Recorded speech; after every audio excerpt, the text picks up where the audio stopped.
Look at that little guy right there. Ooh, I know.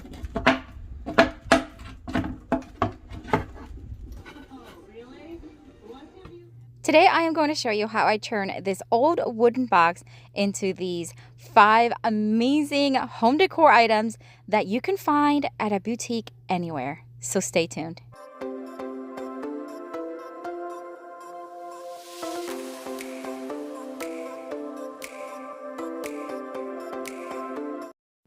We are going to start by giving it a good scrub. As you saw earlier, there were spiders, spider webs. It was just a mess.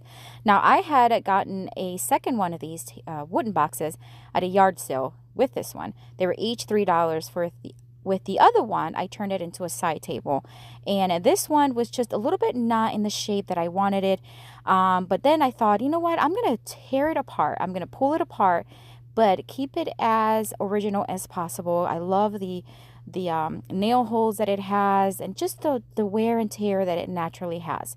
So the goal is to keep it as complete as possible. I mean, like, not breaking the wood. So it took me literally like 30 minutes to pull it all apart, but it was okay. It was so worth it. So once I had all the pieces torn apart, I am going to start taking each one and creating them into different decor. This is one of the sides. It had this sticker on it. I contemplated removing it, but one, it was very stuck on there because it's very old, and two, I just kind of liked the way it looked. So I am just going to sand it down so that it is smooth and clean it off a little bit, and then of course dust it off. Then I'm going to take these little hardwares. I get these on Amazon, but you can get these at the hardware store. They're just pipe clamps, and I'm going to have 4 of them, one for each corner, because we are going to place some nautical white rope on this, and it's going to be like a little swing kind of hanging shelf. So that's the style it's going to have. So I'm going to screw in 4 of these, one in each corner, facing the same way.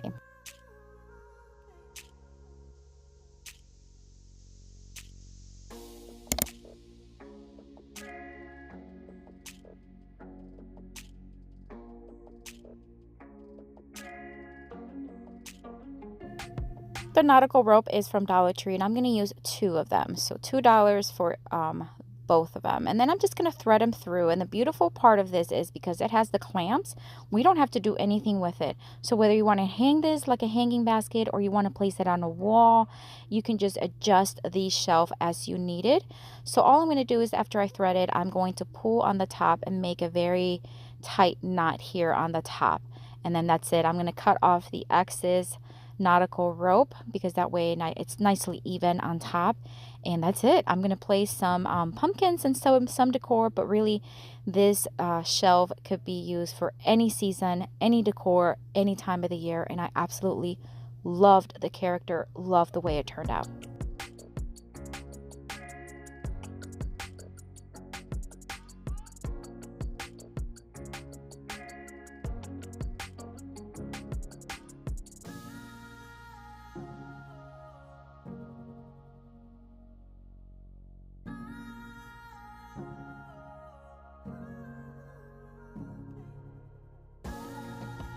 For this next DIY, I'm going to take one of the longer sides board, and I'm going to use a scraping technique that I use. This is where I take a scraper and some paint and I just start scraping it on. This is just to add a little bit of a different tone to the board. At the end of the day, it's going to have a very similar look than what it has now, but it does have a little bit more of a yellowish tone, and so I'm just going to keep scraping it. The goal is to make it look as natural as possible, but there is no right or wrong way. And remember, it's paint, so worst that can happen is just sand it down. But in this case, I actually got what I wanted, and again, I'm just going to scrape it. You can still see the wood grain underneath, and then once I had it completely where I wanted it, I guess, you kind of just have to eye it out and see how much or how little you want to add, and then it's just a matter of letting it fully dry.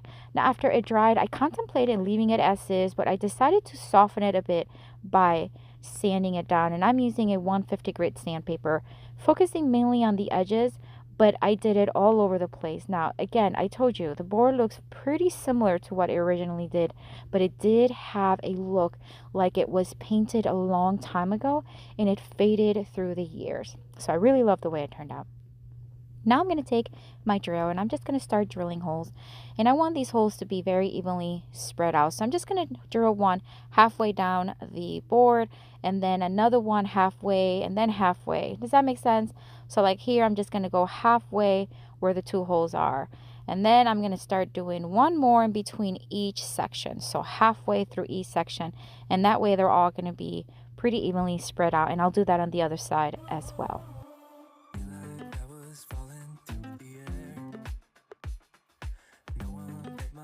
To hold my hand, standing in the shadows of where we have been, sleeping with your back facing me.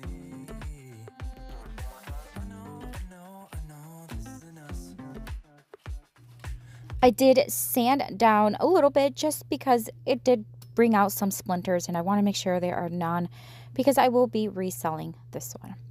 So now I'm going to take some jute string and I'm just going to thread it in and out.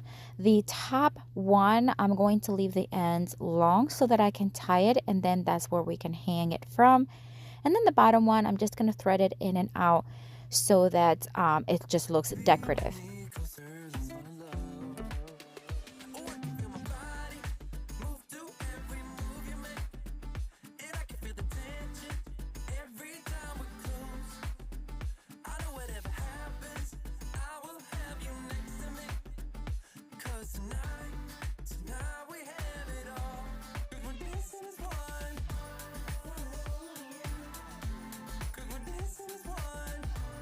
For the bottom one, I started in the middle because for some reason in my mind, I thought that it was going to work out perfectly where the ends would knot in the back, but that's not the case. So anyways, I still finished it off, but one of the holes, so the first hole on the other side is going to be a knot, and I'm okay with it. I think it turned out fine, but that's the thinking behind me starting in the middle.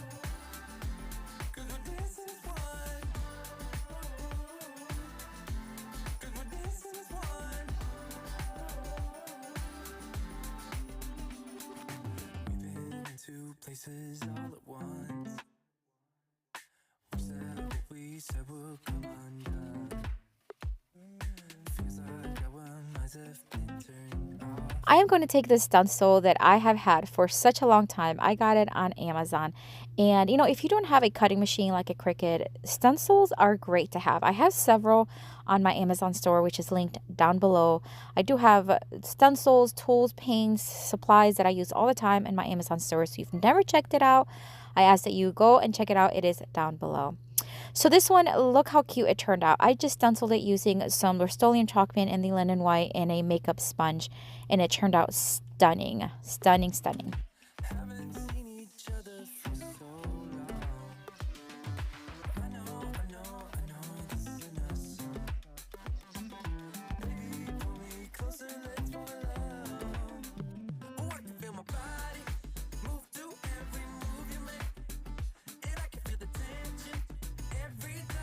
For this DIY, I'm going to take the other longer side of the box, and again, I'm just going to sand it down just a little bit to remove any roughness and smooth it out, but I do want to leave it pretty authentic. I'm going to take these letters from Walmart. They were, I want to say they were around $2, but I think it was like one something, but almost $2. And I got the HME because I will be spelling the word home. I haven't created one of these home signs in such a long time, and I thought this would be the perfect time to use these letters. So I'm just going to give it 2 coats of Rust-Oleum chalk paint in the linen white and then let them fully dry. They're like MDF boards, so they're not solid wood. They're really easy to work with, so I highly recommend them. Before I add them to the board, I am going to add 2 sawtooth hooks to the back, and these are the ones that you just hammer in. I also have them on my Amazon store. I always keep these on hand.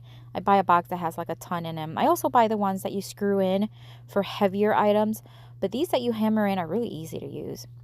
So now that the paint is dry, I'm just going to attach the letters on the board as evenly as possible, leaving the O section open. I'm going to use brad nails, and I'm using the 1/4 inch nails. And of course, making sure that everything's nicely even.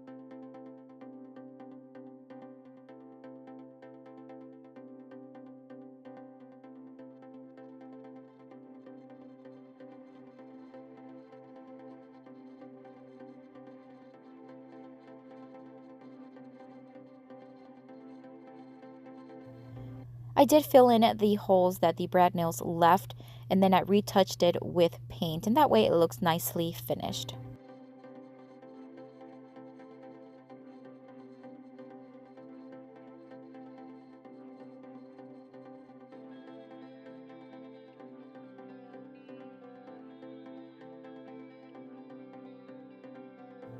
Now it's time to add an O to the home. So in this case, I'm going to add this brownish beige color sunflower that I got. I want to say maybe Dollar Tree.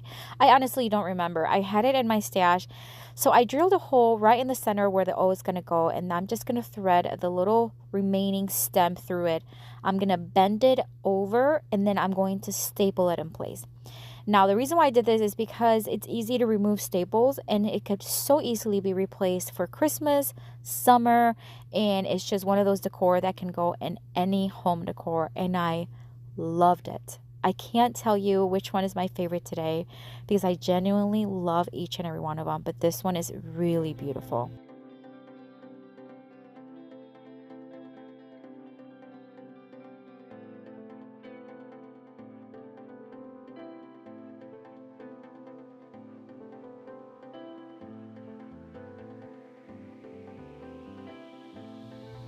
For the next DIY, we're actually going to use the bottom of the box. Now, it was a hot mess.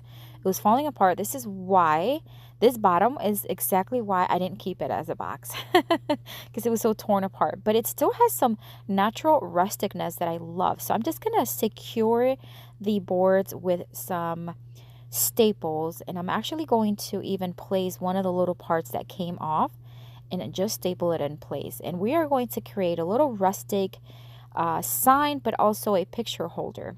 So once I had the boards stapled, I am going to now lightly sand everything again, just to smooth it out just a bit. Then using another reusable stencil, I am going to tape it, and I'm just going to stencil it again using Rust-Oleum chalk paint in the linen white and a makeup sponge. Never did I give in, just 'cause the thought of being vulnerable made me feel less than I am. Now it's time to add the string where the pictures are going. So again, we're going for a very rustic theme here. So I'm going to use the same jute twine that we used earlier. I'm going to knot it, staple it on one end, and then string it across, and then knot it and staple it again. Because it's just holding pictures, one staple is sufficient. But if you are going to recreate something like this, maybe for like Christmas cards or something like that, then maybe add a couple staples, but it should be fine. So that's about it. I did add a two what are they called, screws in the back, and some wire so that we can hang it, and those tiny little clothespins I get on Amazon, as well as I think they have them at Dollar Tree. But anyways, those are the screws. These are the smaller screws because anything longer, it would just stick out either in the front or the back. So we wanted it to be small. So again, just threading and then tightening the wire, and look how cute it looks. It has a very rustic look. It's not for everyone. I truly admit that. But I mean, I just think, hey, let's not throw this away. You know, I think someone will love this. I think it has a lot of character and history, and I just love the way it turned out. I have never felt home till you entered my door, and from that moment I knew that For the next DIY, I am going to use the other small board. So this is one of the ends, I guess, of the box. I sanded it down once again and dusted it, and then I'm going to take these little tiny like legs or something. I got them at Walmart in their crafting section, and it comes in a pack of 8, and then 4 larger ones and 4 smaller ones. I'm going to take the larger ones and give them one coat actually of Rust-Oleum chalk paint in the linen white, and then let them dry.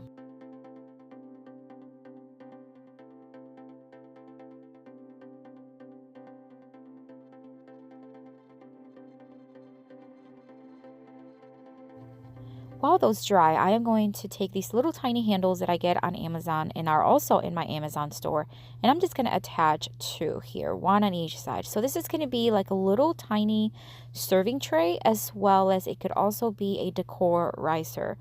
And either way it is used, I think it's so stinking cute. Again, the character of the board is what makes this tray, this decor, and I love it. So now it's time to attach the little legs. This is where I struggled a little bit because these are hollow. So you see how they have like a hole. And I was thinking, oh, how am I going to do this? I thought about screwing them in from the top, but I didn't have screws that were long enough. So I said, I'm going to wood glue and hot glue, because that way we have a permanent hold as well as a temporary hold. That worked okay, but I wasn't quite sure it was going to hold. So I ended up brad nailing them as well.